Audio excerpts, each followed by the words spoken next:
ஆவியின் திரியக ஆசீர்வாதம் நம் அனைவரையும் ஆசீர்வதித்து காப்பதாக. ஆமென். இறை இயேசுவுக்குள் பிரியமான அன்பு இறை மக்களே, இந்த பரிசுத்தமான நாளிலே கடவுளால் நம் அனைவருக்கும் கொடுக்கப்பட்டிருக்கிற சிந்தனைக்கான திருமொழி, அது யோசுவா 9ஆம் அதிகாரம் 2வது வசனம். அவர்கள் ஒரே எண்ணம் உடையவர்களாக யோசுவாவும் இஸ்ரவேலரோடு யுத்தம் பண்ண ஏகமாய் கூடினார்கள். அன்பு இறை மக்களே, நம்முடைய ஆண்டவராகிய கடவுள் இஸ்ரவேல் மக்களை அடிமைத்தன வீட்டிலிருந்து பாலும் தேனும் ஓடுகிற கானான் தேச வாழ்வுக்கு அவர்களை அழைத்து கொண்டு வரும்போது அவர்களுக்கு பல்வேறு விதமான படிநிலைகளை, அனுபவங்களை, சோதனைகளை கொடுக்கிறார். கடவுளுடைய வார்த்தைகளை நீங்கள் தவறாமல் படிக்க வேண்டும் என்று சொல்லி அந்த யோசுவா சகல வார்த்தைகளையும் 8ஆம் அதிகாரத்தின் கடைசி வசனத்திலே ஒன்றையும் விடாமல் அவர்கள் பின்பற்றினார்கள் என்று சொல்லி, படித்தார்கள் என்று சொல்லி பார்க்கிறோம். அவ்விதமாக இன்றைக்கு ஆண்டவர் சொல்லுகிறார், அவர்கள் ஒரே எண்ணம் உடையவர்களாக. இந்த வார்த்தையை கேட்ட அனைத்து மக்களும் பெரிய சமுத்திரத்தின் கரையோரம் முழுவதும் இருந்த ஏத்தியரும், எமோரியரும், கானானியரும், பெருசியரும், ஏவியரும், எபூசியருமான சகல ராஜாக்களும் அதை கேள்விப்பட்டபோது ஒரே எண்ணமுடையவர்களாக யோசுவாவோடு இஸ்ரவேலரோடும் யுத்தம் பண்ண அவர்கள் ஏகமாய் கூடினார்கள். கடவுளுடைய வார்த்தை ஒரு மனிதனை உருவாக்குகிறது, ஆயத்தப்படுத்துகிறது என்பதற்கு சிறந்த ஒரு அடையாளமாக, அச்சாரமாக இந்த திருமொழி விளங்குகிறது.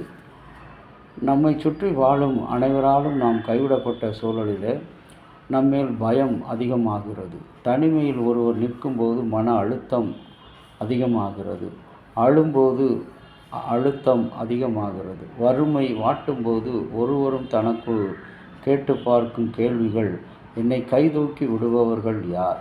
இன்றைக்கு நம்மை கைதூக்கவும், நம்மை பாதுகாக்கவும், பராமரிக்கவும், நமக்காக யுத்தம் பண்ணவும் ஒரு கடவுள் இருக்கிறார் என்று சொன்னால் அது இஸ்ரவேலின் கடவுள் யாவே தான். அவர்தான் நமக்காக யுத்தம் செய்வார். அதற்கு ஆதாரமாக இன்றைக்கு இந்த திருமொழிகளை கேட்ட அத்துணை ராஜாக்களும் இங்கே ஆண்டவருக்காக ஏகமாய் ஒன்று கூடி போர் செய்ய ஒருமனப்பட்டவர்களாக கூடியிருந்தார்கள் என்று பார்க்கிறோம். சங்கீதம் 30:10 பார்க்கும்போது, ஆண்டவரே எனக்கு செவி சாயும், என் மீது இறங்கும், எனக்கு துணையாயிரும் என்பதுதான் இந்த திருமொழி மன்றாட்டு. இயேசுவினுடைய பாடுகளை பின்பு, அவருடைய இறப்புக்கு பின்பு சீடர்கள் ஒவ்வொருடைய உள்ளத்திலே மையம் கொண்ட ஒரு வார்த்தையாக இருக்கிறது. அன்பு இறை மக்களே, நீங்களும் நானும் இன்றைக்கு கர்த்தருக்குள்ளாக ஒருமனப்பட்டவர்களாக இருக்க வேண்டும். கடவுளோடும், கடவுளுடைய வார்த்தையோடும், திருச்சபையோடும், திருச்சபையினுடைய கொள்கைகளோடும், திருச்சபையோடும், திருச்சபை மக்களோடும் நாம் ஒன்றாய் இருக்க அழைக்கப்படுகிறோம். ஏக மனதாய் இருக்க அழைக்கப்படுகிறோம்.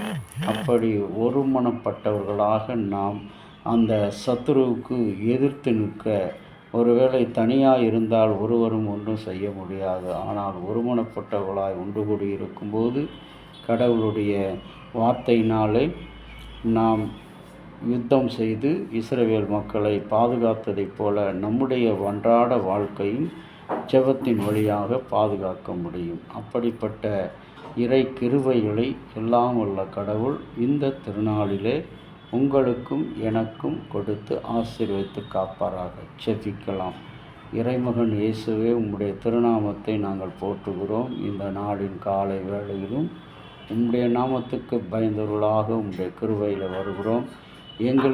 எங்களுடைய ஒருமனப்பாடு இல்லாத காரணத்தினால்தான் சுவாமி அநேக பிரச்சனைகள், ஆண்டவரே, கவலைகள், கண்ணீர்கள், நோய்கள், வியாதிகள். அந்த ஒருமனப்பட்ட எண்ணம் அவர்கள் அனைவரும் ஒன்றாக இருக்க வேண்டும் என்று சொல்லி ஆண்டவர் விருப்பப்பட்டது போல நாங்களும் இந்த இஸ்ரவேல் மக்களோடு, அவர்களுக்கு விரோதமாக வருகிற மக்களுக்கோடு யுத்தம் செய்ய அனைத்து ராஜாக்களும் ஒன்றாய் இணைந்தது போல நாங்களும் ஒன்றாய் இணைந்து எங்களுக்கு எதிராக வருகிற சத்துருவை, எங்கள் ஒற்றுமைக்கு விரோதமாக எழும்புகிற சத்துருவை முறியடிக்க துரத்த எங்களுக்கு ஆற்றல் தாரும். இயேசு கிறிஸ்துவின் நாமத்தில் வேண்டிக் கொள்கிறோம் நல்ல பிதாவே, ஆமேன். தந்தையாகிய கடவுளின் அன்பும் மைந்தராகிய இயேசுவினுடைய அருளும் பரிசுத்த ஆவியினுடைய நல்ல உறவும் பாதுகாப்பும் உங்கள் அனைவரோடு இருப்பதாக. ஆமேன்.